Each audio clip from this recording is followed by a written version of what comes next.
Oui, se mobilise mardi après-midi. Bonjour professeur Claire Fieschi. Bonjour. Merci d'être avec nous sur le plateau de France Info, adjointe au chef de service immunopathologie clinique donc de l'hôpital Saint-Louis à Paris. Avant de parler des raisons de votre mobilisation, pour bien comprendre, est-ce que vous pouvez nous parler de votre service? On parle d'un service de pointe reconnu en Europe qui ne guérit pas les petits bobos, et c'est pourquoi quand vous allez nous présenter, on va comprendre votre mobilisation. C'est ça. Alors nous, on s'occupe de patients qui ont des maladies rares, des maladies immunologiques rares, et puis des maladies tumorales, cancéreuses, cancers hématologiques rares également.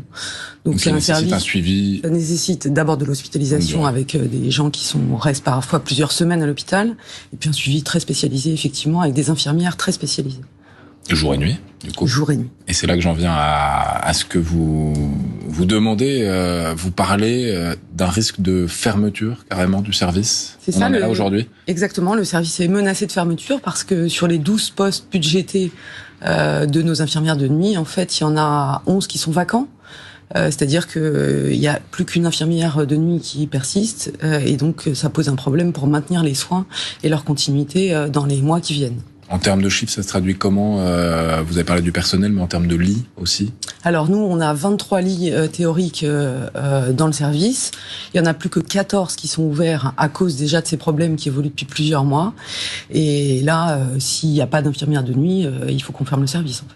Normalement, il faut combien d'infirmières pour s'occuper des patients qui restent la nuit? Oui, dans le service, on a un quota qui est une infirmière pour un certain nombre de patients. Un quota national? Qui est plutôt un quota de spécialité. C'est-à-dire que comme on a des patients d'hématologie et de la chimiothérapie, on a besoin d'avoir des infirmières. En gros, une infirmière pour 5 à 6 patients, ce serait déjà bien. C'est pas toujours ce qu'on arrive à obtenir. Et donc aujourd'hui, le service n'est pas encore fermé, mais vous fonctionnez en effectif très réduit. Qu'est-ce que vous êtes obligé de réduire? Avec beaucoup de bricolage. Les soignants ont fait beaucoup pour améliorer les choses. Les infirmières qui sont positionnées sur des postes de jour se sont portées volontaires pour passer la nuit. Le problème majeur qui reste, elles sont épuisées parce que c'est un travail qui est très difficile, et puis elles étaient prévues pour des postes de jour.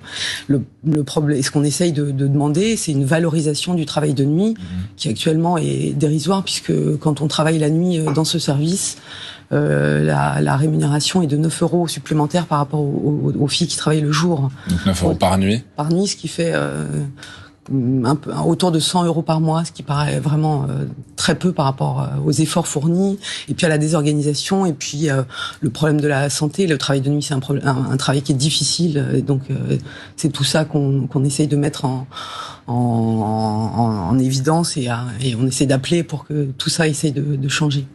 Avant de parler, de poursuivre sur ce travail de nuit, vous avez déjà écrit, c'est pas sur notre plateau que vous venez alerter. Non, bien sûr, on a écrit aux 2 candidats pour les convier à un rassemblement qu'on fait mardi à 14h30 devant l'hôpital Saint-Louis, pour leur demander ce qu'ils proposent pour valoriser ce travail de nuit dans notre service. Mais en fait, c'est général. C'est un problème qui est, en tout cas, dans tout Saint-Louis et dans beaucoup d'autres services de l'assistance publique. Et je crains en France en général.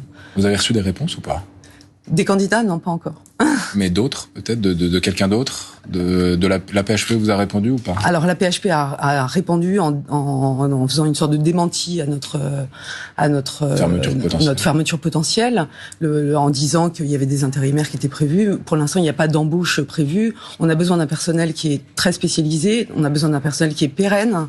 On a besoin de personnel qui sera là au quotidien. Et la difficulté et la continuité des soins fait qu'on a besoin de gens qui seront là de façon stable, et pas des intérimaires, et pas voilà. Et on a vu les programmes des 2 candidats, les chiffres avancés pour des recrutements, alors théoriques encore une fois, parce qu'ensuite il faut les trouver, les candidats, les candidates, mais ça vous paraîtrait suffisant ou pas du tout? Parce que alors je crois que le plus gros problème, c'est pas tellement d'ouvrir des postes. Le problème, c'est d'arriver à améliorer l'attractivité. Et on a amélioré l'attractivité de nuit pour des jeunes infirmières qui sortent de l'école. Je pense qu'un des moyens relativement simples, c'est quand même d'améliorer le salaire.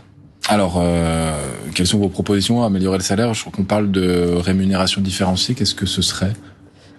Bon, alors qu'est-ce que ce serait C'est-à-dire permettre en gros aussi qu'il n'y ait pas seulement une rémunération nationale, mais que les établissements puissent, selon les zones géographiques, aussi rémunérer comme ils le souhaitent, non? Oui, alors ça c'est aussi une autre question. C'est-à-dire que quand on vit à Paris et qu'on est une jeune infirmière, il y a des difficultés terribles pour se loger parce qu'elles ont des salaires qui sont assez faibles.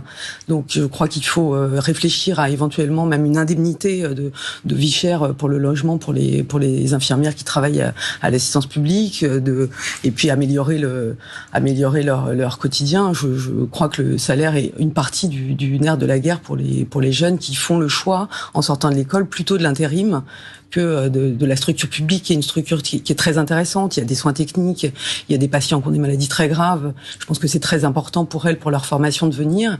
Et si elles ne viennent pas, je pense que c'est en partie parce que ça n'est pas suffisamment attractif. Je parle évidemment du gouvernement parce que c'est eux qui étaient au pouvoir depuis 5 ans. Ils mettent régulièrement en avant sur les salaires, le Ségur, de la santé. Ça n'a rien arrangé à vos problèmes. Alors, ça a été très important, le Ségur, parce que ça a permis de mettre en lumière toutes les difficultés des infirmières. Je crois que le travail de nuit n'a pas du tout été discuté dans cette question-là. Et nous, notre problème aujourd'hui, c'est pas du tout l'équipe de jour qui est au complet, extrêmement dynamique, et d'ailleurs toujours d'accord qui a été d'accord pendant tous ces derniers mois. Ça fait plusieurs mois que les infirmières de jour font des nuits pour pallier l'absence d'infirmières de nuit et de postes pourvus de nuit. Donc vous mobilisez mardi pour